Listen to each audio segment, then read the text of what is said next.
Yes.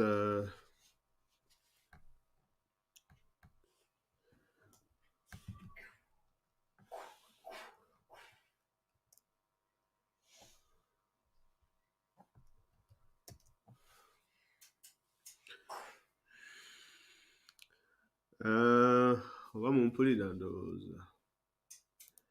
I hope you can.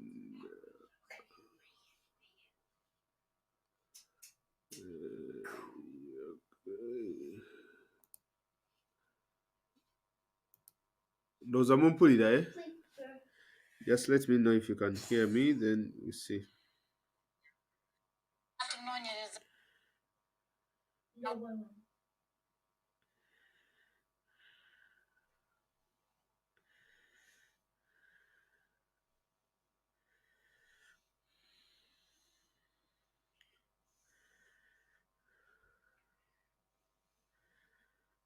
Just let me know if you can hear me, then we see.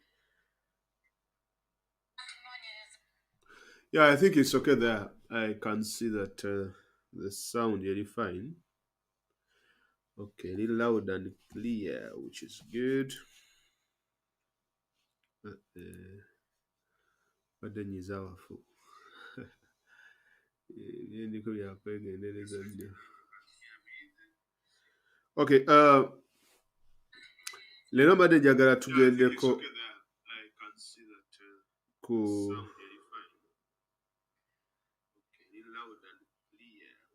ki?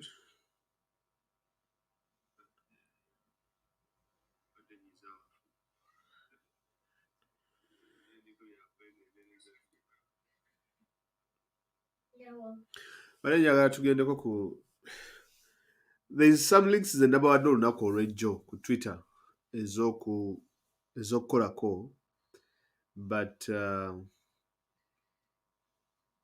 eza total basically kati simanyi oba mwabadde muzitaddeyokko but tulina at least today as well as tomorrow okukola ku total but then as well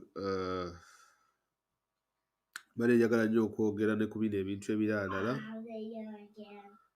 okulaba engeri gye tuyinza okutambuzaamu here and there so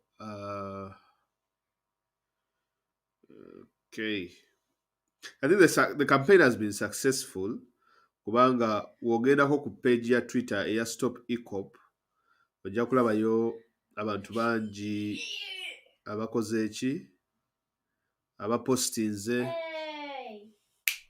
Adam olabayo abantu bangi nga bapostinze and so on and so forth so basically olaba nti the campaign worked and let us only just wait and see ekigenda okuvaayo eyo that side. But the other issue is, I think we should also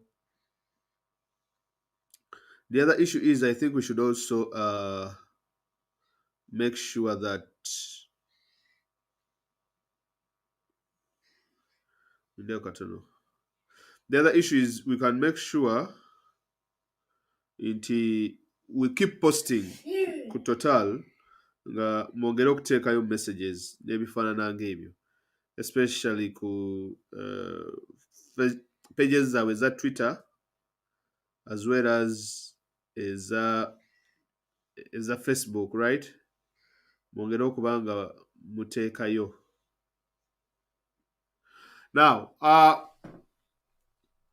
mulidde katono, I'm just looking for something here naye kibadde kikyagaanye.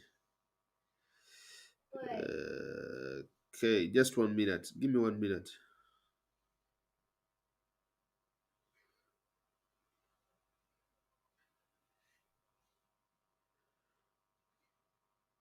Okay, kakati mbadde njagala kwogera ku update eriwo as well mu NUP eya abakulu abalondeddwa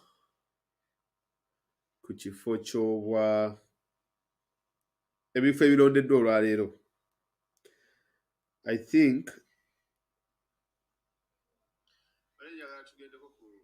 biri important okuba nga tubyogerako nabyo and to see how we proceed from there. But basically ekirala kye mbadde njagala okuyisaawo because waliwo ebintu bingi nnyo tutamanyi bigenda mu maaso. Okay, bye tumanyi, if if you bother to ask, waliwo ebintu ebimu bye tulaba ebiri clear to our understanding, then wabaawo n'ebintu ebimu maybe ebiyinza okubeera unclear on why certain decisions are being taken. Ekyokulonda leader of opposition tekitegeeza nti we are not reclaiming our victory. From my own understanding,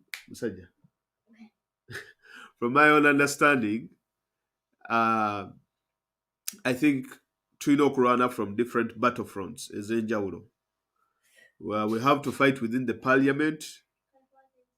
We have to fight outside the parliament. We have to fight internationally, as well as we have to fight nationally. But if an opportunity is being availed, I think kiba kirungi. I was one of those people abali very, very anti parliamentarians okubanga tugenda ne mu parliament oba n'okubanga tetulayira. I was one of those people who was anti stuff like that. Naye the fact that nti tubadde tulina okulonda obukiiko buno, it is now making sense to me. Nti right now as we speak, the struggle is a wee bit subdued because of too much military presence, because too much abantu bakidnappingibwa, abantu bakwatibwa day and night, and it is absolutely very hard for you okubaako nekyokola at the moment. Tinobwanga oyagala gamba nti, because look here, let us be very straightforward. Nti essaawa ya leero toyinza gamba muntu, okay, osobola okugamba omuntu nti munaye let us go and do this and that. Naye omuntu w'omugambira ogenda okukola ekyo, that is when our enemy expects us, our enemy waffe watusuubira. Because if the enemy can predict nti we are going to do such and such, then kibeera kizibu for us to execute that particular arrangement. But what this means is nti we have to okukozesa every avenue eriwo, because wogamba nti togenda kuyingira kutwala LOP, FDC is ready to pick it up. And remember very well, FDC and DP era babadde bakitunuulidde, they wanted to make a coalition bafuuke ba majority, that is after NUP nti weba ekiganye. What they wanted was FDC with 34 MPs as well as DP with 9 MPs, then Noah UP so babiri. Then we're making something like 40 MPs, right? Then we're taking it over. And we all know that Museveni declared nti FDC as well as DP, the UPC, bali in talks with Museveni. Kati wogamba nti eyo front ejijja okitegeeza oba toyina kugulu kwonna mu parliament. Eyo front oba ogigadde oba toyina ngeri gy'ogenda girwanyisa. There is no way you're going to fight in the parliament.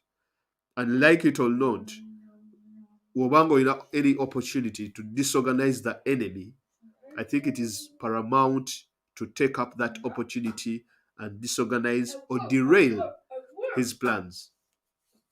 Or to derail his plans. Hey, boss. Musajja. Kereza ku ddoboozi, okay? Yeah. Good.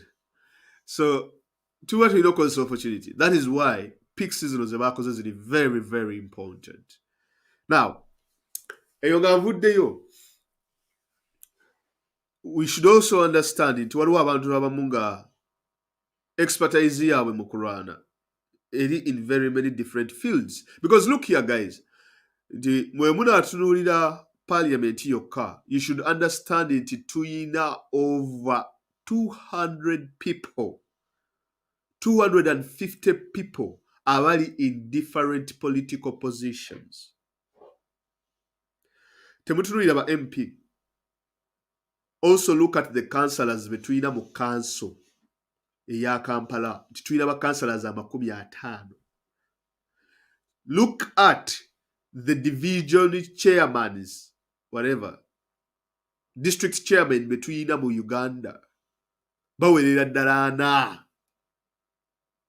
Look at bakansala ab'emiruka ba division kansala tulina 5 mu Kampala. Banange, that is a lot of power. Do not only look at MPs. If someone is making an analysis on these issues, n'atunuulira butunuulizi ba MPs, then abatategera politics, abatategera how things are being played. People should understand nti totunuulira babaka bokka, but tunuulira even other administrative units.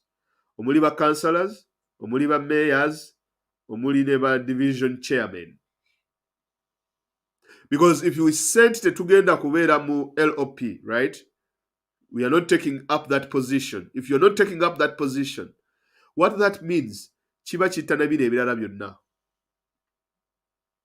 Kiba kitta ebyoba mayor, kiba kitta ekyoba councillors, kiba kitta ebyoba division chairman and all these people. And now what you're doing is you are shutting the door on over 500 people already in political positions. FDC has never gotten teri kibiina kya byabufuzi. There is no opposition party yali efunye such kind of power in less than 5 years nga NUP gyefunye. What is very important now is how you use these individuals, how you use this particular power. We have seen the resilience mu ndayira abantu bano ze bakozeseza naddala ba councillors. I've been very happy on how the councillors and mayors have been swearing in. Nga bagamba nze owa Bobby, nze ow'ensasagge, and so on and so forth. Free our prisoners, abalala bazze ne chains. That is a big network, my friend. So no, nti singa ba mayor bakwatagana ne ba councillors ne bakwatagana, division chairman ne bakwatagana, ne bamanya nti ne bifo byabwe okay kale biri resolved. Nti kati aha tuli resolved tututte kiwedde nti ye.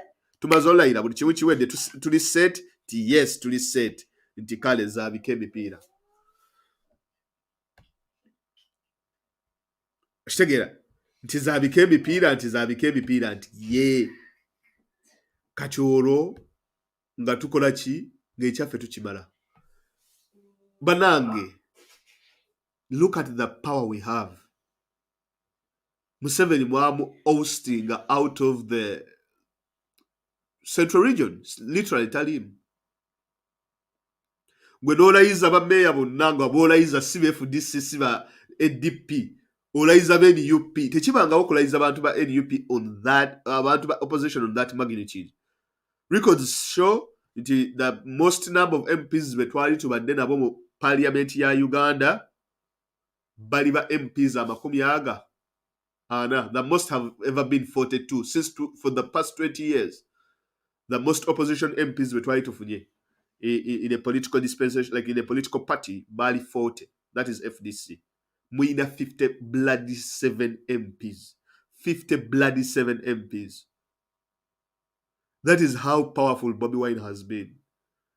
Alina political candidates abasukira ddala mu ebitaano abali mu administrative units ez'enjawulo, from councillors, chairman, mayor n'abafaanana ng'ebyo.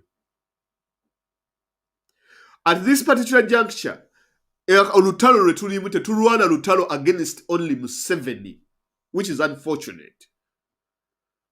The battle we are fighting, tulwana olutalo n'ababadde beyita opposition as well.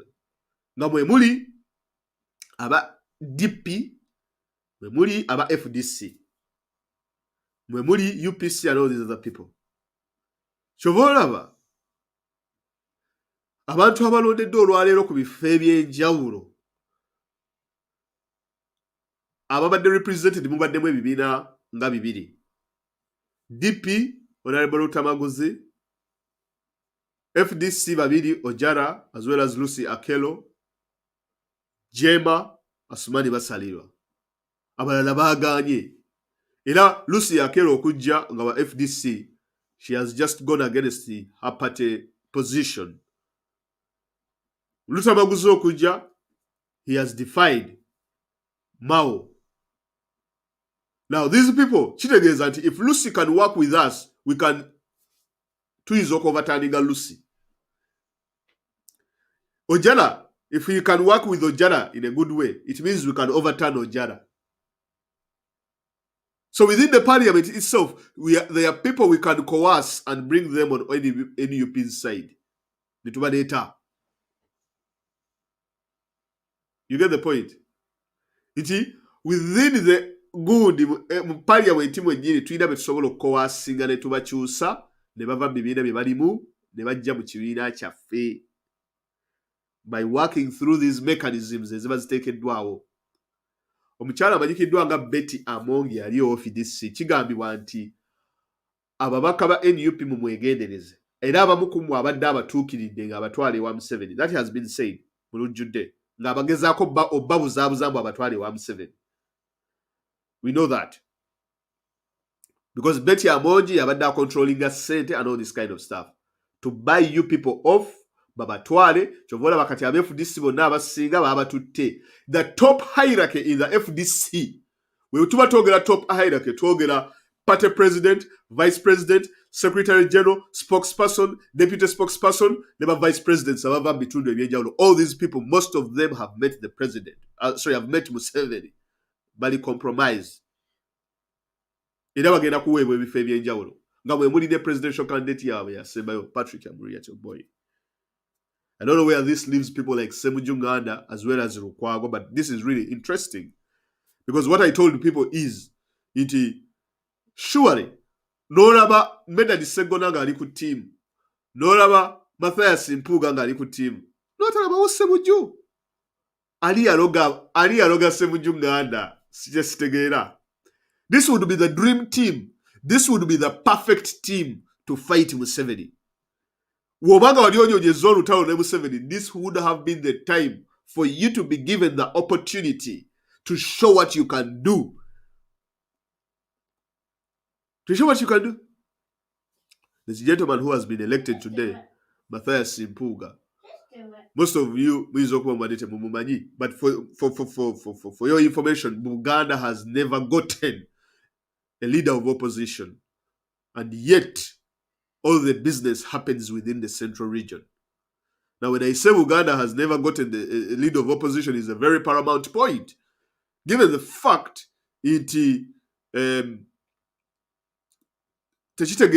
being tribalistic, but what I'm trying to explain is the fact that for over 20 bloody years, there has never been a leader of opposition given a chance within Uganda to run the show, or within the central region to run the show, to show us what they can do. So there are opportunity knocked on the door, and this is a chance for Mpuga to show us what he can do. Now, Mpuga, for heaven's sakes, for those of you who don't know who Mpuga is, this is the show for you. Kubanga Mpuga is a very, very, very, very, very, very intelligent gentleman. Even when he speaks, Omlabulabi. Now, for those of you who don't know Mpuga, let me tell you one thing. Let me tell you a story about Mpuga. In 2012, nali Makerere University. Nali mu UID, Uganda Young Democrats. Stroke Onkoba Zambogo. Now, this is what happened. Walwech campaign, walwo gundi pressure group, walwajita Activists for Change, FOC. FOC came about as a result of Museveni rigging the election in 2010. Then Mpuga and the Subi group, they worked with Besigye and they created the FOC to create protests. Ezali zimanyikidwanga walk to work protests. Ezo Museveni zali zimutwala. The walk to work protests are the most effective protests that Ugandans have ever seen ever since Museveni came to power. There is no any other protest zali kanze Museveni to the extent nga walk to work yazikora. Now, the person or the architect behind the walk to work protests was the Right Honorable Matthias Mpuga. He's a very good organizer, a very good mobilizer, and an ultimate strategist. That's what I know about him. Now, when I was at university during that time, batu itaba UID nga owavu butuluma. This is what happened. Bwe batuyita nze mayanja nze naliwo omuntu eyakola ddiiro eyo yatukubira ddiiro eyo sijja mwogera, but it was very interesting. Omuntu yatukubira ddiiro n'agamba mayanja mujje tugende, because I remember I was the speaker of my faculty, School of Education. Nze nali speaker waayo. So what happened was this, nti bapita ne bagamba waliwo omugaati. Was there, okay, what is the deal? Nti tugende tukole press conference tuvumirire Mpuuga nebadde aba FOC bye bakola. I literally didn't know anything about what Mpuuga was doing, but I knew walk to work zaali zigenda maaso nga Besigye ayambala kihudu kya and all this kind of stuff. I knew what was happening. Naye kati nze nali simanyi, bansanga awo mu office yange ne bagamba waye jangu tugende, are you ready to go for a press conference oyogere? Koze ye tugende. Kati nze ne batwala eyo side obaze eyonge ewali Sembule steel mills eyo side waliwo ka hotel akaali awo. Kati olwokuba nze nali omunenenene nze nalina ne tayi ne kooti ne bagamba mayanja kakati gwagenda okwogera, koze genda kwogera ku biki nti ogenda kuvumirira ebyagundi FOC, ogenda kuvumirira walk to work protests n'ebifaanana ng'ebyo nti kale ebuna tugenda ku hoteli ne mayanja Faziru ng'ayise press conference for just 30 minutes. That is when they told me what I was supposed to say. Ne bagamba gwe bivumirira FOC bagambye tetubyagala ebye FOC bibi basajja battemu nnyo abo bye bakola tetugenda byenyigira mufe ng'abaana b'e Makerere biki n'aba UID era Mathias Mpuuga tetumumanyi tumwesambye. So I did the press conference. Ne bambuuza ebibuuzo bye bambuuza nti muweesambye Mathias Mpuuga? Ye tuweesambye tetubimanyi era ebyo tubivuddemu tetugenda kuddamu byenyigamu. Kati nze kye nalikola naye simanyi the magnitude on what I was doing. Era singa, if you can look for that clip anywhere there, I mean, nali ngenda kubeera destroyed ultimately. Era bandi awo nga bankubira ewaka essimu. Hey. Stop shouting. Bandi awo nga bankubira ewaka essimu nga bagamba nti gwe twakulabye ku TV kiki kyo muliko? Twakulabye oli mu kuvuma gundi, oli mu kuvuma FOC, si kuvuma naye nga oli mu kuvoola FOC, oli mu kuvoola Besigye ne walk to work protests. Kiki kye muliko? Ki ukyeka oli mu ssente NRM bakuwadde ssente ebaga ate NRM bapedde ssente zaki? Bino bintu byaffe bya bufuzi bya Makerere nti kale. That is what happened. Bandi awo olweggulo ndi mu lecture ne bankubira essimu Radio Sapiensia oba nti halo Owoli sebo tukwagala ojje ku program twakulabye mukoze press conference woli ojje oyogere ku bya walk to work bye mwakoze okugivumirira. Ne bagamba mwali sibiswa ne bagamba naye kubira ku yatusomedde ddiru nti owaye bampise ku radio. Nagamba ku radio nti radio kintu radio bweti nti ne bagamba ntiddeyo nti otiddeyo nti aho oba otiddeyo bireke bagamba tojja kusobola. Anyway ne kitwabadde twayagala kyawedde dda nti kyawedde nti kale. So sagenda ku radio. But they asked Mpuuga nti Mpuuga bano abaana abavuddeyo ne bakuvumirira ku bya FOC ne walk to work oboogerako ki? Yagamba nti abo Museveni tubamanyi, Museveni yabasasudde bajje bakole ebintu ebifaanana ng'ebyo. Most of my friends nasoma nabo bayinza okuba nga bajjukira press conference abagirimu. But it was interesting. But what am I trying to explain? What I'm trying to explain is nti walk to work had become so effective. Nti baali batidde nti the students in the University of Makerere baali bagenda kujoininga. Museveni was under pressure. The economy was on its knees. Abantu nga walk to work efuuse walk to work. It was really out of hand to the extent that Museveni legitimately called Besigye n'amugamba muno, come we sit. How do we end these protests as I walk to work? That is how effective they were. But the architect behind the walk to work protests was Mathias Mpuuga. Mathias Mpuuga, on the other hand, with his work experience, nebitwefaana webityo, lebbanga lyaludde mu parliament, ebyobufuzi byazaakola. There is no one else who suited that job except him. He's a very perfect mobilizer. That is what I know. In terms of mobilization, muzibu nnyo. ate wakawe amukola ali silent. You won't see him, but you wouldn't see him very much on TVs, radios, which very silent gentleman. Ebintu byabikolera mu background. Era ne waba ayogera owulira ebintu byayogera. Si ye muntu ajja okumala googera kusabukasabuka na bigambo, this and that. Ate n'ekirala, he's a very strong bridge between the king himself. Like, y'omu ku bantu kabaka bayinza okuba nga yeesiga kagambe abatayinza muvaamu. But this has nothing to do with the politics and stuff.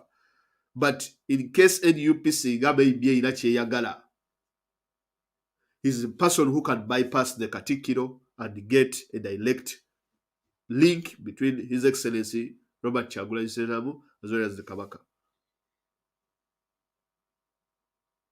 Si muntu amanyi ebyobufuzi ebiri local nti amanyi bya Buganda oba bya Central Region yokka, but is someone who is well versed with the politics of the country, okuvira ddala mu north okutuukira ddala wansi. Some people don't know him, but people who have been in parliament for long and people who have spoken to Mpuuga, they will tell you the kind of person he is. Era bwe nalabe Simon Kasumba nga ayogera byayogera nagambye ono amumaze. And he's a very young guy, 47 years by the way. Kakati gwe okwata Mpuuga n'omugattako ne Medad. Medad oyinza obutamulaba ku street, oyinza obutamulaba bwe bakuba mpiso biki and all this kind of stuff. Naye ayina ye wasinga okutegeera where he will fight Museveni, where he will expose the government. Nti kwate kooti osuleyo Medad Lubega Sseggona olaba obuzibu. Sseggona is one of those people abakyasinza okuwoza emisango ejja elections, ejo petitions ezo. Ng'awoleza naddala abantu abava mu Central Region. Most of them baawoleza bonna bayiseewo. For example, Muwanga Kivumbi versus Gundi ni Kikulukuunyu. Yawoza omusango gwa Muwanga Kivumbi n'aguwangula. Oyo Sseggona, that's how bad he is. A very, very intelligent guy. These are intelligent people. FDC bebadde tekozesa for a very long period of time. Babadde tebafuturinga anywhere. And it is time to put these people to the task. Bakole omulimu. Because FDC bazize, DP bazize, then we have no option. Kati Sseggona ye muntu oba omutunte mu kooti. They always said two people. Naye omu kati yayinooleka. Bagamba nti abantu babiri buli wobasisinkana mu kakiiko dduka. Oba if you find them in court and you're facing them mu misango gino egy'ebyobufuzi biki, run. Ayasooka yali Katuntu, owokubiri yali Sseggona. Those are some of the best people abakyasinza okusoya ebibuuzo.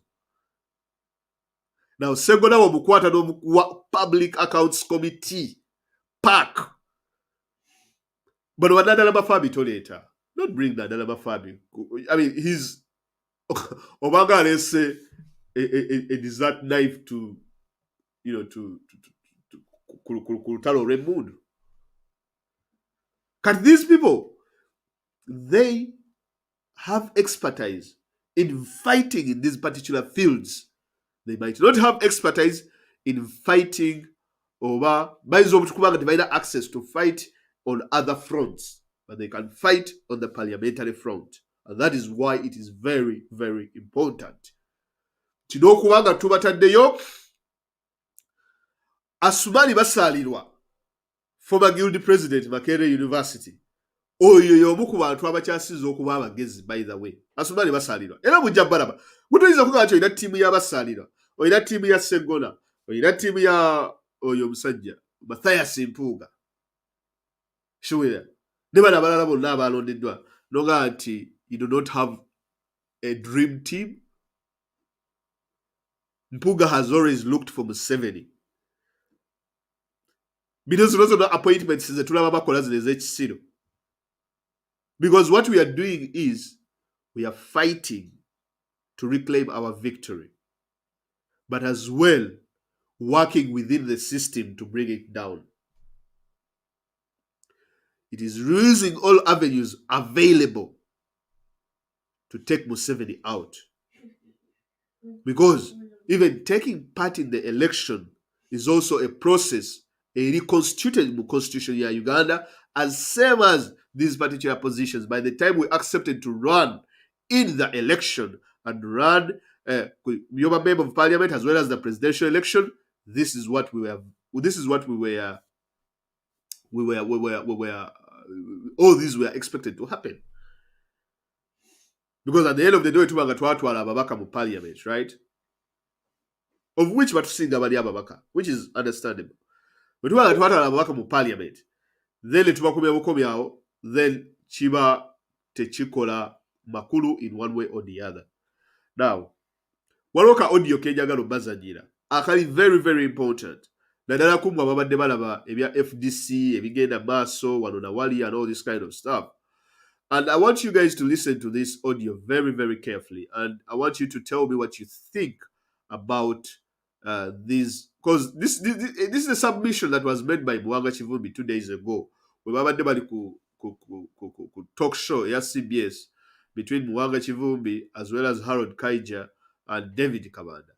I think Mwanga Chivumbi made a bit of submissions that I would like to delve into. Is very interesting to me because but from listening on what he said, I'm gonna try to break it down and see if you guys can also have another different point of view on how you can understand these issues.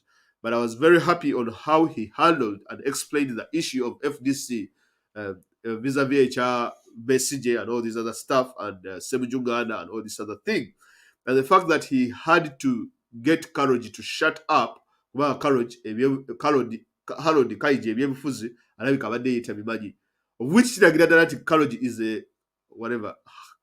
Harold is a novice when it comes on how these senior politicians conduct themselves with their brethren in one way or the other. So let us listen to this audio just briefly, and then we shall come back and carry on other issues.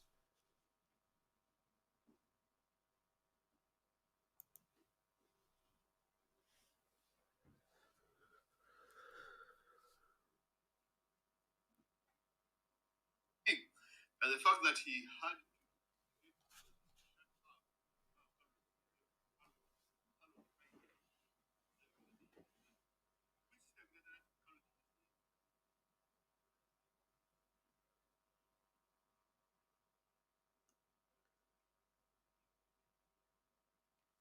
baleka audio kaleka ka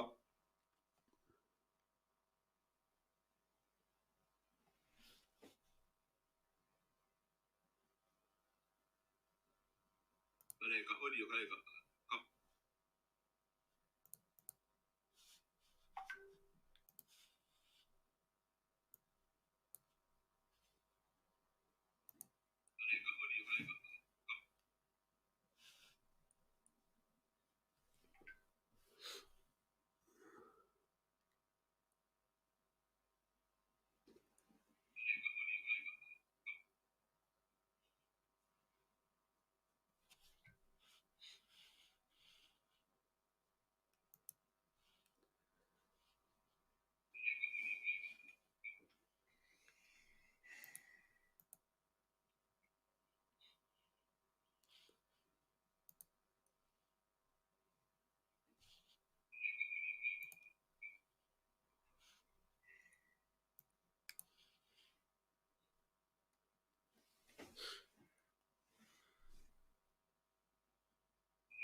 this now.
bana ka audio bamukawulira ka audio kaganya okuzanya kansobedde but hold on guys just a minute, okay? Let me just give me 1 minute. It's worth the wait anyway, so mugume. You hold it.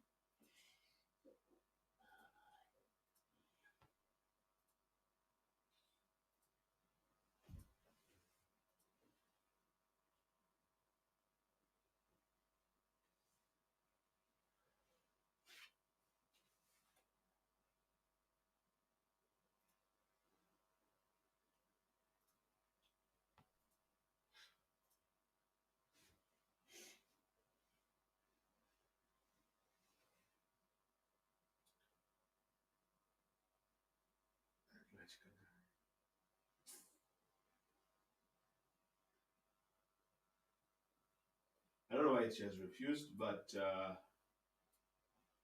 let me try other means, I think.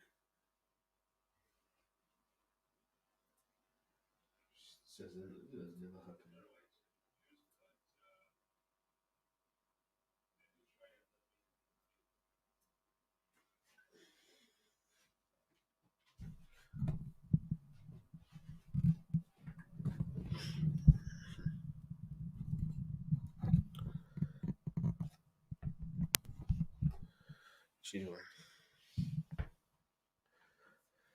Audio, come on.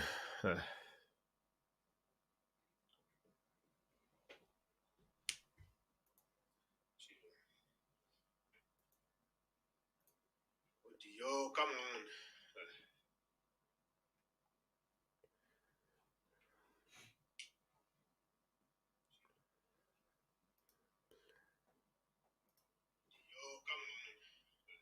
Oh, okay.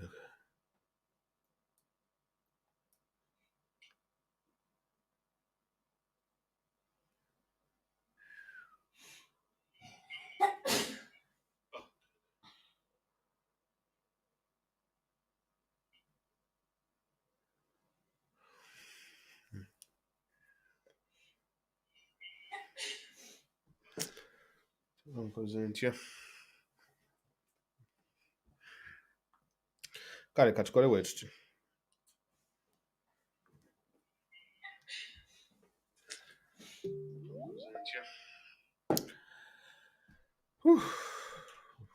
kale katukole wetuti let me first get the audio here and we'll what? What's wrong? You all right? Yes.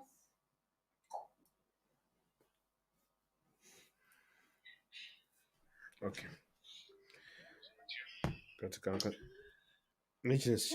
This has never happened to me. Audio nega no kuzanya surely it has never.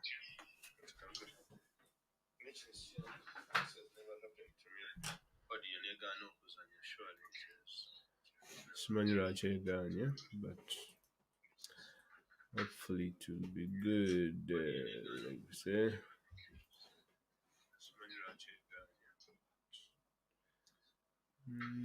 Nonyaki wano. Kale mulindeo katono.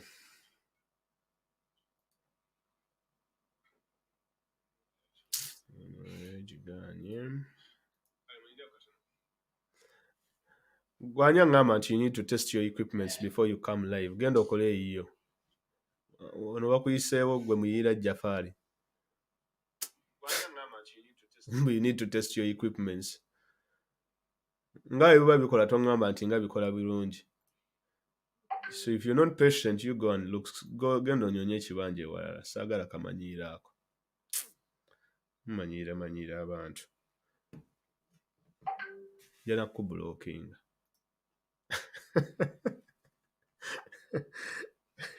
Wewe kola bulungi tangamba munaye ngeke kola bulungi. Naye we you know you need to test your equipments before you come live. Omanyi obudde wenteekamu. Better serious, man.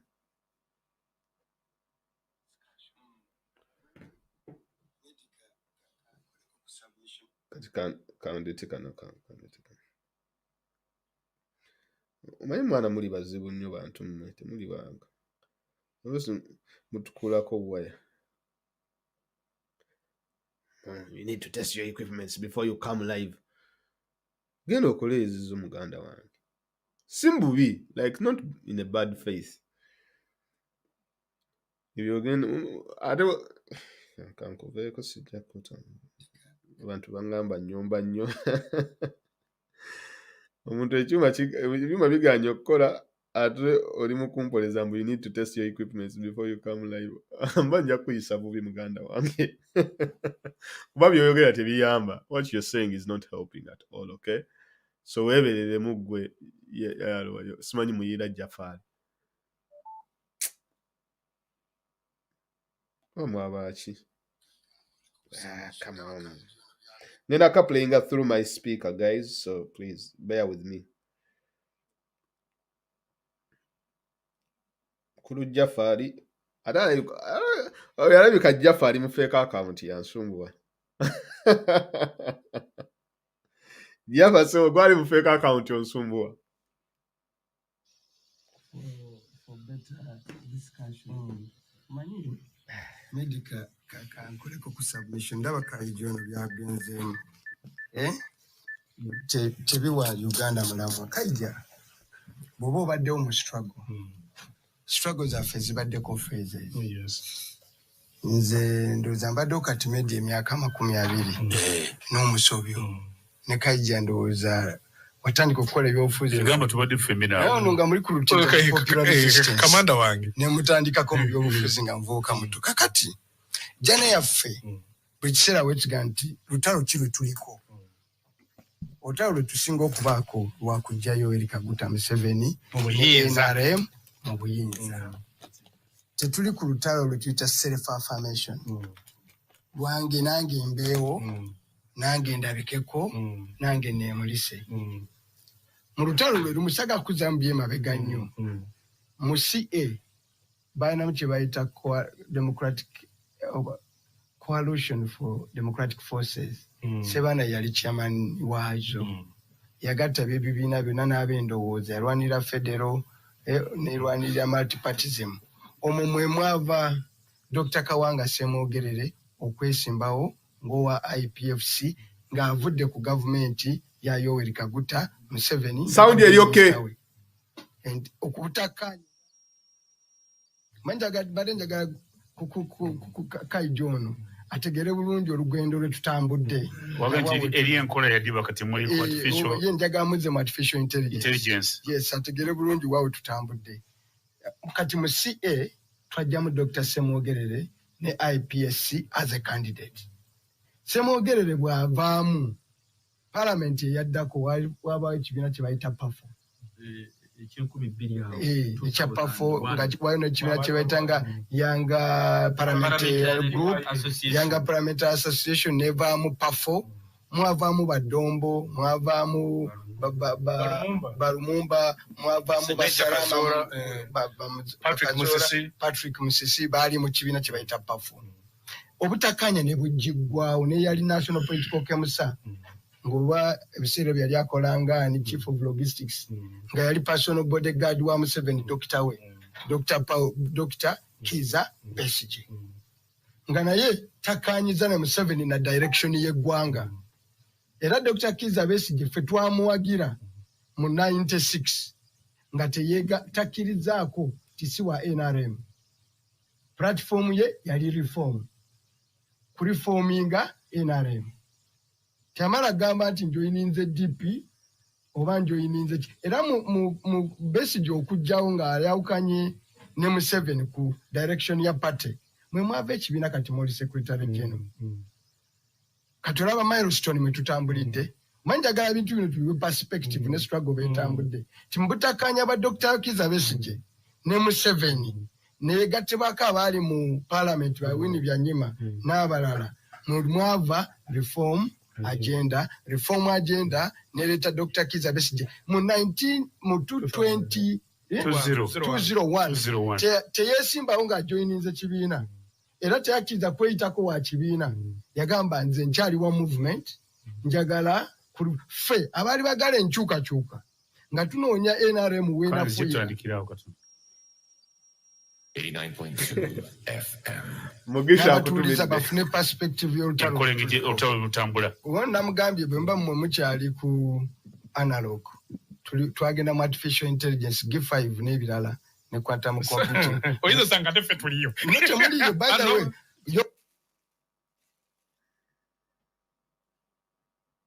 Mucho muliyo by the way. Your submission and Aganti you clearly don't know direction no, but I want to ask, no. And I want to honorably disagree with you for the first time ku program eno because this misleading y'olutalo lwe tuliko permeating neyo nona ebibiina by'obufuzi fe yetekawo ekyenjawulo group yaffe abamu era nja kubulira how we have moved to this end otegere nti n'abalonze Kadaga at this moment actually semujube n'amaliza nja kubulira nti abadde wa mukisa nnyo obutafuna kalulu kake yekka and I will give you a reason njaga nzikubulira bulungi nnyo nkubulidde nti Besigye baamala okuwakanya Museveni tetwamubuuza oba weegase ku DP oba UPC twagamba kimu awakanyiza omusajja ne tumwegattako ne tumuyita Ssenyondo atandise ekibiina kya FDC Machileta teyalinawo ojjukira yali South Africa ne bali forming aba Dr. Kigundu n'abalala gwadda wano ne tufuna disagreement ne Sebana na Sebana agamba nze nja kwesimbawo ng'owa DP abantu bangi ne baga nti nedda essaawa zino mu Uganda tugende tuwagire Dr. Kiza Besigye era be gwali ne kumawo twalekawo pate zaffe ne tulekawo mawo nga yesimbyewo era n'alowooza tuli mu bya sectarian ebintu bya netumubuuza tutwita sectarian gundi Besigye muganda ne tugenda kuwagira Besigye gwokimanyi we tutandikira okusesetuka ku Besigye nga mugenze mu kalabulu namuga kati bino bya kalabulu bino bya netwagaffe ebisibe tuliko for lutalo lwaffe tetuli mu kuzimba kibiina kimu tuli mu lwakujjako muki Museveni era Mau naye ne tukola naye ne tutuka n'omugamba nga tukoze reunion tebyo byonna tubivuddeko twagala tuzimba ekintu kimu tuleese Bakyagulanyi twogera mu dialogue gwokimanyi behind the scene twatogera ne Kebi n'abalala post this election tuzimbe ekintu ekyawamu ne tugenda mu ttalo twagikwatako lutalo twagikwatako ekigambo twagikwatako Mau yali aleese kwogikwatako no yali agireese waga kwogikwatako twali tulina ekigambo kya Lunyankole at 10 nyinza okujja at 10 ku ssaawa 4 nga press conference yali egenda ekigambo kya Lunyankole something kitwali tugenda Mau atuuza press conference ku ssaawa 4 3 ng'eya Winnie Kiza eya LOP kulanga slogan egenda kubeerawo ssaawa 4 yagituuza meka 3 Mau bw'alangira togikwata twaga nti kalangiridde togikwatako kogikwateko oba kogikwatako tujja kusaayo kigambo kirala slogan tugitte tugende ne tukkaanya tugireforminge tugijje kogikwatako togikwatako kwakogikwatako yana implication yes ne tugenda togikwatako twatandika olutalo olwo Kyagulanyi wa joiningira DP wa joiningira parliament ku ivyo olutalo olwo era tutandika struggles ezasooka okulwanyisa togikwatako ekireka wasemuju nga Kyagulanyi tali naffe atwegattako nga tuliwa wamunyagwa wano Kawempe n'aleetawo amaanyi amaki ag'enjawulo nyinza okukubulira Odongoto you may not know ne Semuju be baleta red ribbons. Red ribbon abagula obugundi mu struggle nene nnyo dismagolingo zireta mu parliament. Semuju yayingira oto ne gundi be baleta kale myufu wetandikira. Era tugenda okukakana nga ekivudde mu struggle eyo ya Kyagulanyi kutandika people power n'agenda ebujiri ne tugenda Arua n'agenda wa okukakana nga NUP evuddeyo kyekibiina ekiriwo. Struggle ngegenze muki mu maaso nga wano mbugana tugikozesezza okola FDC kyali eremi because kumanyi gabesije gonna twatulemedde capturing Masaka Butambala eyo wa nga twagenda okukakana nga ba vice president tubakubye watu bakubyewo otalo nga lweyongedde kubabaka consistently emyaka gyonna Dr. Kiza disitoweza nga babakaana mu parliament basuka kuba namba 2 ne badda kwa namba meka babaddawo mu 3 for the first time opposition yawezeza ababaka 10 n'omusobyo mu parliament because along the way a new force yajja Kyagulanyi tujiwo omukisa nayo n'abeerawo ng'omuntu n'akola contribution yeyiyo. Now fengo olutalo lutuuse because Besigye yali wani ani atakoze ne Museveni kwabo Mbabazi yali Besigye abadde nani abadde pati gyoyagalamu large majority bamanya Mushega baani baruzindana bonna balikowa n'okusinga Kadaga okubeera ne Museveni. Kati betujja ffe kyetwayagala Kadaga kimukyuka kitwetu mubanja Kadaga genda mu seke eri mu kulonda otole shahad ugambe nti biseke keganye waliwo bitakanya naki disagrees naye omuntu wa position yagala okunafuya Museveni ng'empogole yatikiddawo oba omubanja ki omuvunane era senga twambyafuzeera oba oli awo twandikase mu junti katu kituuse otalo luleke kyoseba mala we mudiramu we agogadi gweseba mala otalo luno luleke but Semuju okusinga obutawugana na basewa mala yabadde staking azidinyisiza nnyo ng'okumugamba nti leko olutalo luno kijja kuba kimunafuya ng'omuntu betukola tubimanyi ne tukkanye Semuju olina okusigalamu era tugamba tujja kufuna kalulu kamu tomanyi bameka bamuwadde bwino okay sigalamu sinabye FDC. I can tell you large number of your party voted Olanya and I know it. They didn't even vote Kadaga, and I know it, and I can tell you who in your party voted Olanya. So, nenga too many reasons lwaki baba wadde because they have them tribe nebirala. You can excuse them. Sagala bapini pointing ako. So, olutalo we lwatuse NUP ya taking the strategic position. N'abalala opposition to align with Kadaga. Era nobody agenda kuyimirira wantu wonna.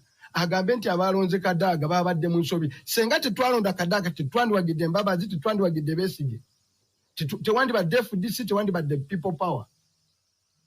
A struggle bwetyo bwetambudde senga toli secretary general wa kibiina because you are born out of fokwefiriza mu bibiina bwe tuli ne tuwagira ebirala bye tutali nolwekyo this habit nti kakati gwe ogenda blackmailing abantu amidst a struggle obatwale kuchamwe abandon it. No, because at one time tulina okwogera namwe nga abakulembeze abamanyi direction. No. Yes, kwabo akimanyi sirimba. Teri kintu kyenyiza gaba kumuzeyo kulonga okujjaho nga mutugamba. No, kubanga kakuli okujjaho to practice bwet. Yes, ya practice bwet abantu tubabulire ng'obulimba nenga tumanye ebiki ebitundu okujaji bwekibanga bwekityo mbajagala kugamba nti you were beneficiary for sacrificing ebibiina mwe twali ne tuwagira Dr. Kiza Besigye nga bakyalina BNRM. So why do you get a moral authority okutandika okukondemminga omuntu agenze mu sek na disagreeing ne Museveni nga kuki omuntu kuki andi nenda neda ba disagreeing ono yagala okwesimbawo yadala kwesima kwa speaker ono namugamba tewesimbawo. That was the disagreement. Eba the fundamental kyekimune Mbabazi tekiri fundamental tekiri kibaita fundamental ngabo olaba completely. That's where you've been kankubulire. No, so we want to settle this. Namboze nagamba waliwo akasajja kanagi kali kakweka bikonde kali kazanya ne golole nga ina muwala we namugamba mami ngenda kulaba akazungu nga kakuba golole engumi nseke kandi ndabe ngumi wane.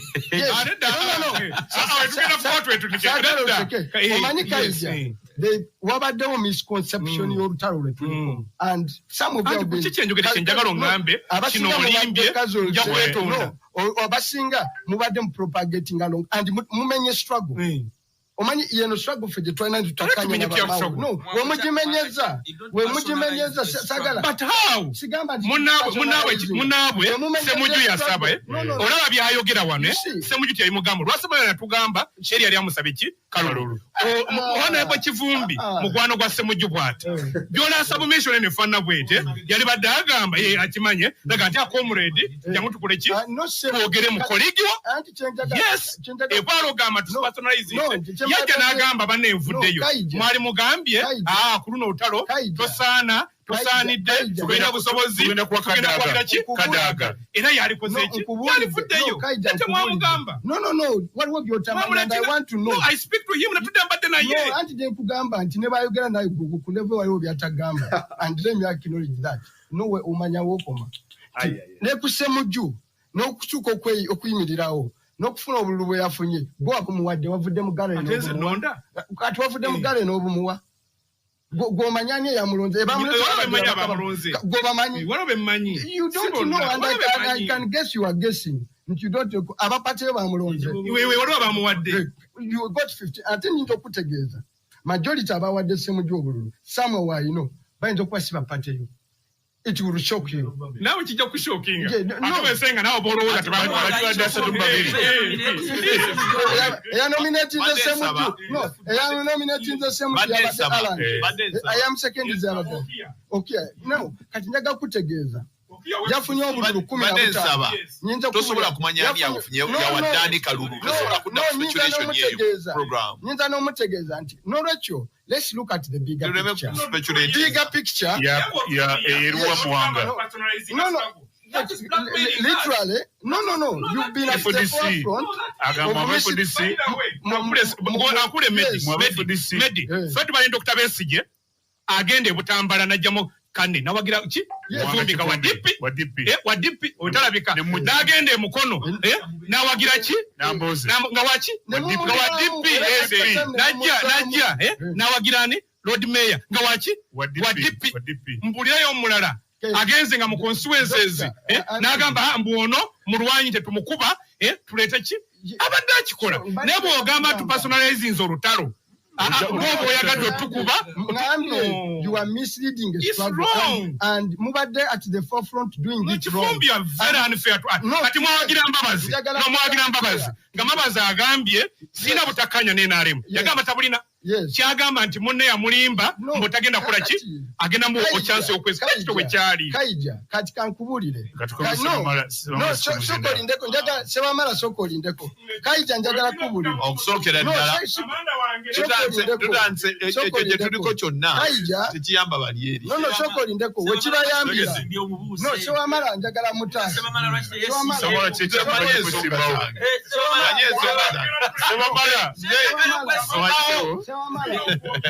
Tindagala tuogere Kaija batudde tuliko ku dismantlinga mu 7 buli opportunity yonna tituyinza kumissinga target problem gye muyina where you must have to go DP ya China nze mbadde ne forces ezikiina for liberation gye tulina kubeera kyova tu propelling the struggle no kuhaya buli struggle wezenga eriko weerinnya we identify with the force of change.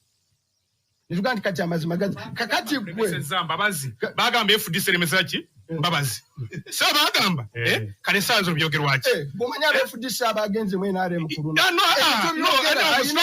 individuals abadalimba no nanze chansi ngwe no manya ina bayogera nabo kimanyi yes top leaders of your party yes ina bayogera nabo and I know yeah ina ngikime walo bayogera nabo kubanga kusiba ba kimanyi nefa abamu inze yes ku struggle kyovala eno struggle gye tulimu nze ndi mutono FDC mutono nemulekerawo ku blackmailinga mujje wano mutaliko gamba abantu atawagidde semuju is a betrayer. All right, munsonyiwe ka audio kabadde kawanvu naye I hope nti Moshe ataduse Musonyo ka audio kabadde kawanvu muko, but I hope still those amukafunye muko at least. I don't know what picture you guys get. Naye, when I listened, there's a completely different dimension generated in that particular audio. Yabade program, yabade I think 2 days ago, what do you call it? CBS program, yeah, made in Senegal, something of that sort. And the way he stressed the point, because ngawola nti baade banyonyola ku kyoba speaker, but it also gives you an insight ku bintu ebiba bigenda maaso, maybe fenye tutali n'enteeseganya eziba zitambula in one way or the other. So ngaye muwulidde awo mosho boina gundi bagita bacha echo. Mukulu Moshi tukulamusiza tukusanyukidde ebintu nga obadde obiraba ogwe gwaba yeesoti nga wonna woyagala otandikira oba otandikira then tulabe. Sokera ddala nkwebaza. I don't know if my audio is clear. Yeah, audio eri clear boss. Yeah, nkwebaza for the fact that okiyimiriddemu ate n'ogezaako okukiwa dimension endala. Omanyi politics abasinga since paper novelities bapya mu kintu, everyone akisamba nga bw'ayagala, even within the forces of change, even within the people power movement and then national unity platform as a party. Okusookera ddala ojja kwesanga nti politics tali predictable ate tatambulira mu straight line. Kwegamba tatambulira mu straight line nga bw'ogamba nti emmotoka bw'oba ogivuga eva mu giya esooka nedda mu yokubiri nedda mu yokusatu n'eyambuka bwetyo. Kyangu okuva mu giya namba emu n'oyingirirawo ttaano, n'ova mu ttaano no downshifting n'odda mu emu. That is what I so far learned about politics. Politics si kintu ddala ono wa Uganda obanga mu dictatorship bwakola. Okusiigamu ekifaananyi mu kutegeera kwange Kadaga ajja atya okubanga abantu bangi aba opposition bayimirira naye. First of all, there are facts that tulina okukkiriziganya nazo nti politics mu parliament oba mu legislature is a game of numbers. You like it or not. But politics wa dictatorship mu parliament tali ku ani asinga okubeera persuasive. Tali kuki nti oba ani asinga okwogerera waggulu. Fact eri nti ali ku kintu kimu, numbers. Kitegeeza ki NRM wetwogera simanyi total number of their MPs naye bali above 300 if I'm not mistaken. Kati babanga balinga 320 n'ogattako ab'amagye 10 ebisatu nga 4 n'ogattako abo special interest groups NRM ogenda okulaba nga dominatingira ddala house. Therefore, fena tukimanyi ekitwala abantu abangi mu NRM. Sente, resources. Sazino Museveni, resources z'eggwanga zonna yazikuŋŋwaanya. Kati mu opposition toyina resources, toyina sente ezo. Ne bonaaba oyina olulimi olulobinga olukalu nga lulungi nnyo kigenda kukubeerera kizibu to drag people from the other extreme of NRM obazze ku yiyo. Bw'omala okikkiriza ekira n'okitunuulira n'okiraba otuuka n'ogamba okay, there are two evils here. Nondako kibi ki ekiri lesser. Era bwe mbanga my intention is to disturb the dictator but to remove the dictator. Kubanga njagala tutunuulire Kadaga over the past few years azze naye amaasinga power yennyini eyaddala. She had become a powerhouse of her own. Adde bamusanga ng'atambula ng'agenda eka mulimu badde mulaba convoy gy'atambula nayo. Mubadde mulaba staff gy'atambula nayo. Kadaga naye abadde yazimba kakuni ye. Ngera legislature naye agirina almost kangamba agirina mu 5. Era ng'olumu bwe bamudayaringa ennyo ng'olaba akola ne remarks ezikanga. So okusookera ddala bw'aleeta defiance eri Museveni ng'agezaako mulaga nti Museveni si gwe kingmaker wekka nange nsobola okuba nga nnyimiridde. Ffenna kye tuba tukubira mu ngalo abasinga. Personally, I'm not proud of Kadaga at all. Era sijjaga nti nyina ne kye mwagalako politically. Naye principle y'okuba nti adifyinga Bosca, adifyinga Nakyembalira. For that one reason, any enemy of my enemy becomes my friend. Temporarily at least. So, Kadaga okuyimirira ku Museveni n'abantu b'opposition abamu mulonda, you don't fault them entirely. Kubanga tukkirize tugaane Semuju yadde talina chance. Sebamala yadde talina chance. Era fena twakirabye nti ku bululu 15 kati kankubulireko Namboze honorable yalonze Semuju. Sewanyana yalonze Semuju. Semuju abasigaza obululu bwe FDC 13. Okay, let's assume nti afunye kali ne bandi badde 15 bwe FDC 58 bwe NUP. Eyo toto ya meka 73. Gattako mwendo gwa DP. Kinana mu bbiri. Gattako mwendo gwa UPC. Chenda mu Kadaga yafunye 197. Tegeza nti Kadaga yadde asigala nga afuna obululu nga 10, oli n'asigala mu 310 bye plus. However, singa minzani teyatipinze, abantu njagala bakimanye Kadaga was poised to win this. Era simanyi oba wawuliriza Museveni nga okulonda obwa speaker kuwedde, the address he made. No, yeah, nawulirizaako bimu.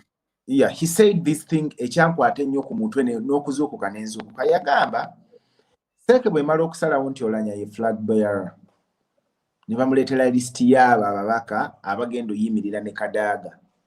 Ekiro kyonna Museveni yasula akuba ssimu.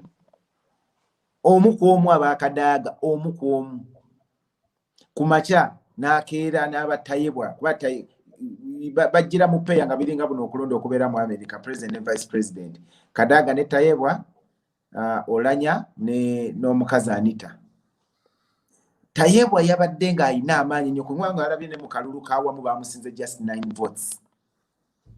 Bonna abadde balonda Tayebwa babadde balina kuba baani ba Kadaga. Museveni called one by one.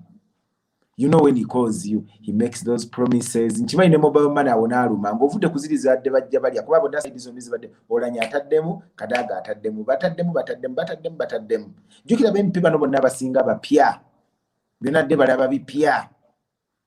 Wabalaba ekyakwazi nga babaka wine bonna ne basembere just wine, a bottle of wine, bonna ne bagwa eddalu gye basobola okwegulira n'okwegulira ekipa ya mitwalo oba 8 oba 10. So dynamics za kaluluzi ku kano tezibadde that much predictable. Tezibadde nnyo nti ogwana mu party kino just on one principle. How can you defy the dictator n'omalako? Kubanga dictator alina ekintu kyatulaze. Opposition yo tukkirize tugaane yagikubisa ennyondo eri Ssemanyondo. Bu na tusirisa tukirabyeko tuyine twamutuuse nga tugenda kutipinga over kye yakola najjayo emmundu n'atuga over 100 kukakkana nga saawa zino atuli waggulu.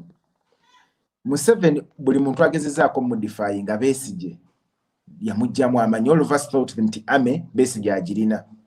Flashing forward tuuka ku Mbabazi. Gamazima eyalaba launch ya campaign za Mbabazi. Mbabazi ya launchingira Masaka. Naye okuva e Lukaya paka Masaka nga wonna wali go forward yeru. Abafuna omukisa ogenda mu morale ye nga yategese rally gye nasooka okulaba mulimu obutebe nga ategese obutebe 1000. Tuba tuli awo nga tannatuuka akasana katokya ne batuyisaamu Rwenzori ku ssaawa nga 5. Ku musanvu ne baleeta piraawo. Buli muntu n'agamba nange Mbabazi omusajja amumaze. Naye come the didde n'amugjamu amannyo. Kayihura, who almost tipped the scales. Same thing happened. Tinyefuza happened. Kadaga yabadde azze n'amaanyi ne strategy. Ngolaba abadde agizimbidde okumala ebbanga. All of us hoped nti maybe for the very first time someone agenda kusobola okutipinga minzaani eno. Naye ffenna twalabye nga bwe byagenze. So this is not time even to blame anyone. And by the way, opposition ne NRM ne kasooka nsinge kwogera ku opposition depending on that audio clip Joe playing. Bayina the kind of politics gwe baagala okutuzannya. Nti be bamanyi ekirina okukolebwa. They are the people be bayina okutugamba mbu you do like this, you stand with Semuju. On what principle? On kwegamba ku nsonga ki? Nga bo bayimirira nga balowooza tuli basiru. When we talked about Ndagamuntu from 2017, Semuju categorically said Ndagamuntu teina kyesobola kukola. He dissuaded people from even registering to vote. Netugezaako Rio okugatta ne bigaana. Come the election period, they contested. Not just ku presidential level, on every level, yet they dissuaded people from registering to vote. Chikulaga, these people are just there to delay what is inevitable.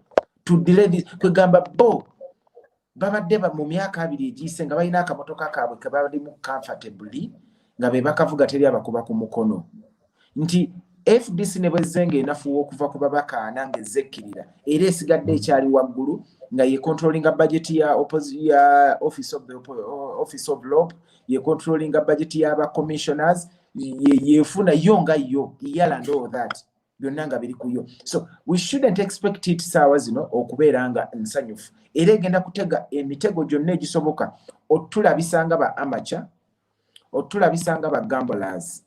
Basically that's what they're trying to say. Mbu at all cost mbu oba kivaamu bulungi oba ki twandiyimiridde na opposition. Kati kwega opposition ewe n'abekkirira nga Museveni bwe yatugambye nti FDC ne DP twogera bulungi ne UPC tubalinaako obuzibu. Kati naffe tugende mu eyo boat. Fena batuclassifyingire wamu. Eyo ye intention yaabwe kutudiscreditinga.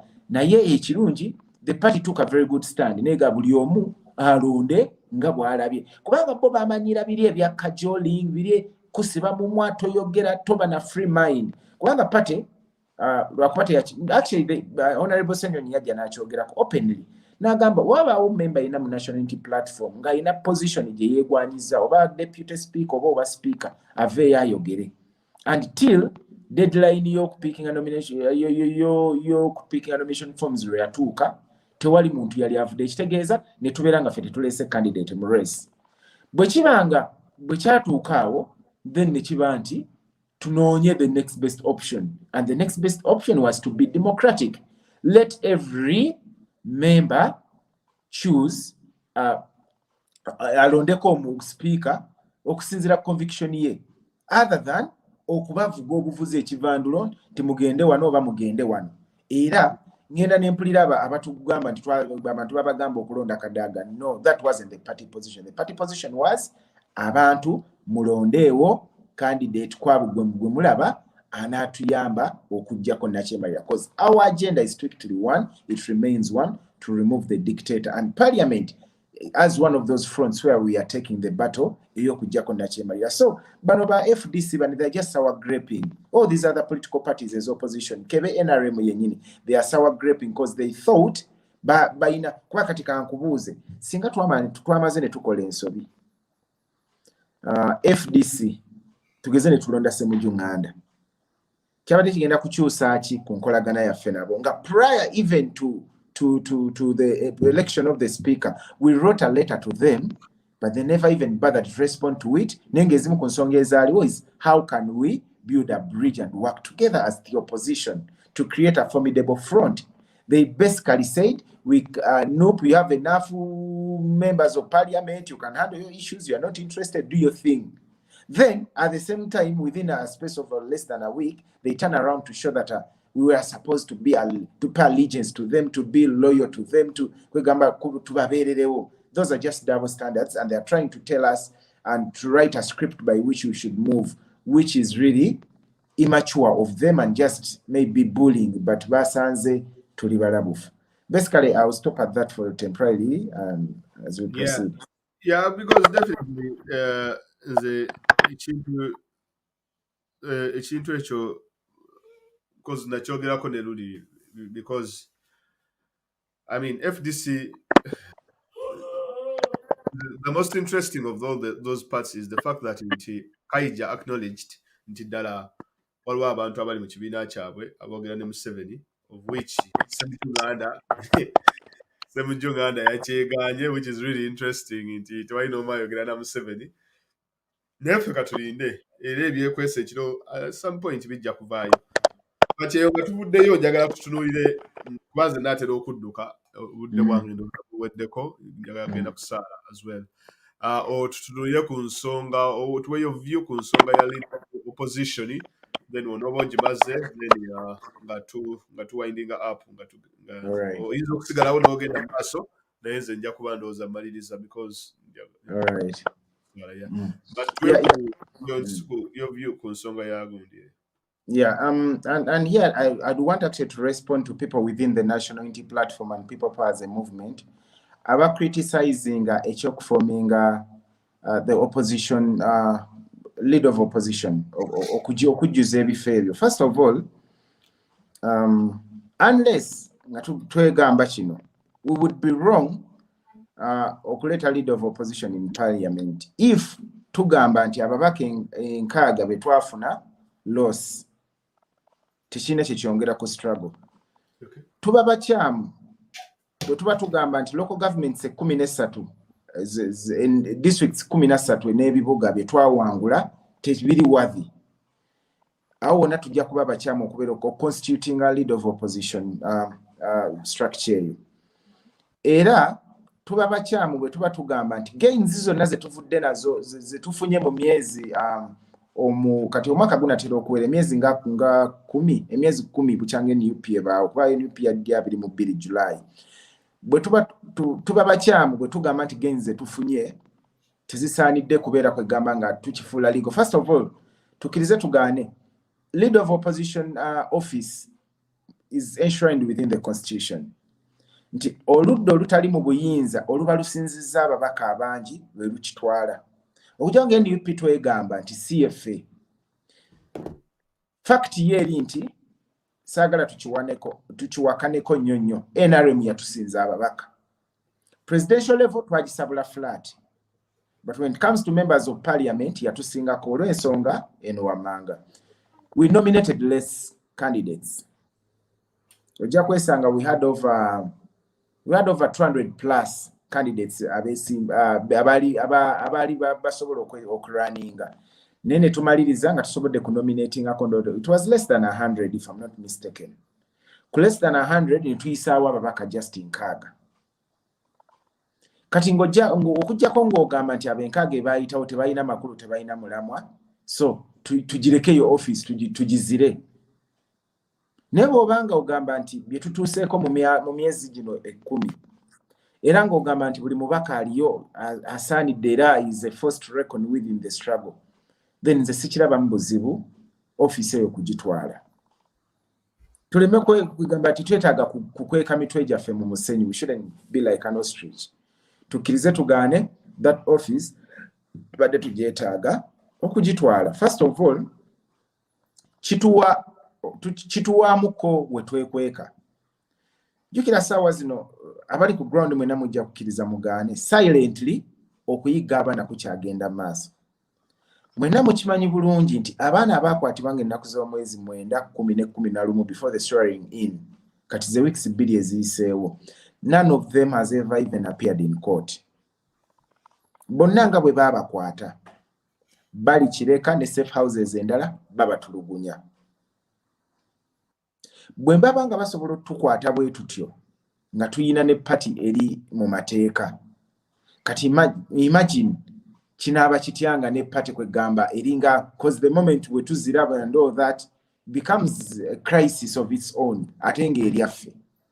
Kati olaba nga tuyina ne constitution wetukumira nga batuyiganya bati ate watyanga tusigadde mu formlessness yaffe, kiba kigenda kutulya kitubonyebonye.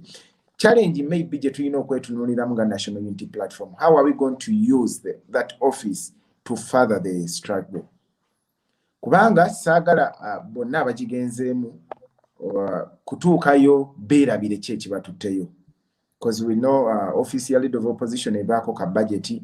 So the leader of opposition ku level ya cabinet minister bamuwa lead car which is double cabinet muziraba, ne bamuwa Land Cruiser VX empya 221 mujajira ba honorable Mpuga agirimu, ne bamuwa abakozi abawera almost 20 mu office eyo, ba policy analysts, economists, lawyers, advocates, ne bamuwa ne ka budget ndoza kabanga mu billion oba billion oba 3 or even less than that katambuza. Kati ngojeko kungamba nti ebyo byonna tetubyetaaga ku furthering a struggle. Kubanga at this moment ebimu ku bintu kati lwaki struggle no kalubi. Who is going to finance the next phase of the struggle? Muda ku muda we can't rely on that because it's not sustainable. Okubeera ku massa ya donations all the time.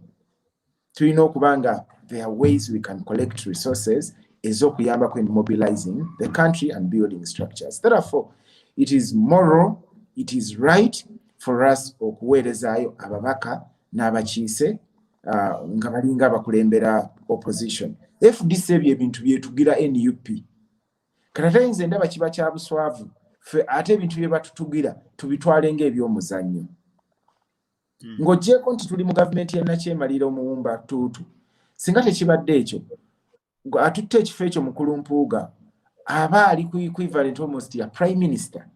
Era sooner than later ogenda kulanga cabinet shadow cabinet eyingirawo tujja kuba ndowooza bibe ebifo nga 36 naye aba balinako obuvunaanyizibwa era yaba alina bakubiriza okukola those oversight roles eza parliament n'okuleeta alternative. Minister ya agriculture bwaleeta policy nga n'owa opposition naye aleeta alternative policy, owa economy, owa finance, owaki bonna buli kye baleeta naffe no mu shadow cabinet walina okubaawo omuntu akola ki, omuntu aleeta alternative. N'ekirala kanneebuuzeemu, bwe tuta taking up such responsibilities n'omukisa gw'ebifo ng'ebyo tugenda kuyigira wa ensonga z'obukulembeze n'okukyanga ebyobufuzi ku national level. Kino mukkirize tugaane national unity platform sawa zino ejjudde bantu bapya mu byobufuzi ku national level. Era oba otunuulira line up y'abantu abaleeteddwa olwaleero ndowooza ogenza okulaba nga ku bamemba baffe abapya ba first timers abafunye ebifo ndowooza tebasukka 5. Ndabyeko Honorable Manjeri omukyala w'Ejjinja City, ndabako Honorable Joel Senyonyi, yani omulala Flavia ne Flavia ani omulala, that is 3. Ndakukebera wano list. Pozi n'abe FDC wabula simanyi baba first timers oba nedda. Naye wasigadde olabye Honorable Kalwanga ali Misanja kyakubiri, za Honorable Zake kyakubiri, Honorable Mpuga kyakuna, Honorable Segona kyakuna, Namboze kyakuna, ani omulala awo Honorable Nambeshe oba kyakusatu. Bonna bonna obalaba nga bayinamu ku experience. Kati guno gwe mukisa gwe tugenda ofuna okusookera ddala okuteekateeka banmusaayi muto baffe batekinga po obuvunaanyizibwa obwo obukuteeseza ku national level n'okukulemberera ku national level. Kubanga obuyinza kyangu obufuna ne tugutulemu okukuuma. Kyangu nnyo. Era abakulembeze bangi abazze ne bafugako ennaku ntono ddala mu history ya Uganda wano. Naye ng'obuzibu bwava tobuyinza baabufuna ne out of inexperience ne balema okukuuma. We shouldn't fall into the same trap. Therefore, all in all, we shouldn't feel bad or even be castigated oba tukirabe ng'ekyomululu oba tukirabe ng'ekyokujaganya nti tugenze tututte ekifo ekyo. Tekitegeeza nti twawangula kalulu, wabula kitegeeza tuli realistic, tetuli idealistic. Omanyi waliwo abantu abasinga mu struggle, sijja gamba abasinga naye bangi abalina nga they are not pragmatic, balina idealism, byandibadde biti. Tetukyaliko eyo level kiri nti biri biti njoke biri biti anti Nakyemalira yakubba akalulu abantu bonna abasibye abalala abase abalemazza. How do you fight back? Use every front that is available as long as you stay conscious about mission eyakutwala mu parliament. Kyekyandibadde kisinga obukulu. I don't know how many minutes we still have Mukulu Fazil. I think it was winding up. Kati nange obudde bwagala kudduka. Then you know normally 10-20 minutes. Sagala kundeka okufuuka gundi.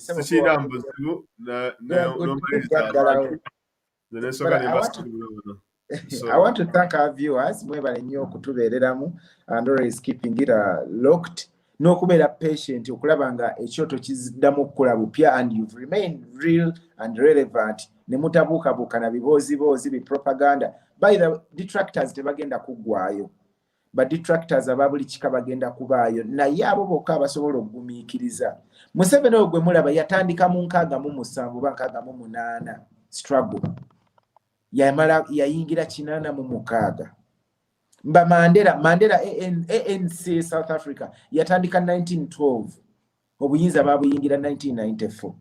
Sudan wano wetwogera tukirabanga ekyagwawo bugubugu. No, those guys had begun organizing way back. Njoka akaluwe kagwa ne baddamu ne beetegekera omwaka mulamba n'ekitundu before toppling the regime. So ekintu kino taking a time and taking a hard work and dedication. So we shouldn't lose heart, we shouldn't lose focus. Let us stay determined. Naye ekisinga byonna bannange twongere okuwanika human rights violations okulaba nga freedom y'abannaffe ebaawo. Mbabuulidde abaana bonna abaakwatibwa towards swearing in tebannabaako n'omu aleetebwa mu kkooti yadde kutwalibwa mu jail. Bonna bakyali held in safe houses ne detention facilities endala babonyaabonyezebwa. The only language these guys listen to, or the only thing they fear, is exposure to social media. So let us try as much as possible to highlight the plight of our comrades abawambiddwa abali maimed bonna abo, so that mukama asaasira ate ne bateebwa tuddemu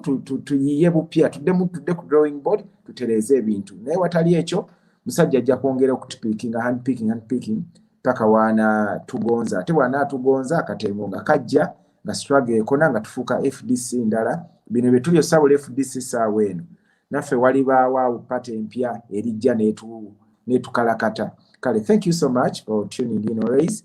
Kulufazi naye weebale nnyo kuwanika kintu. Okay, kale bana mwebale nnyo mwebale ddala otuwuliriza sijja kusukkako wano. I think tujja kusinkana izo rencha oba tongera okwogera ku nsonga endala. Kale banaye kyekyo bye musuule bulungi mweraba bye. Mweshi twebaziza nnyo naawe okuba nti obaddewo. Thank you very much. All right.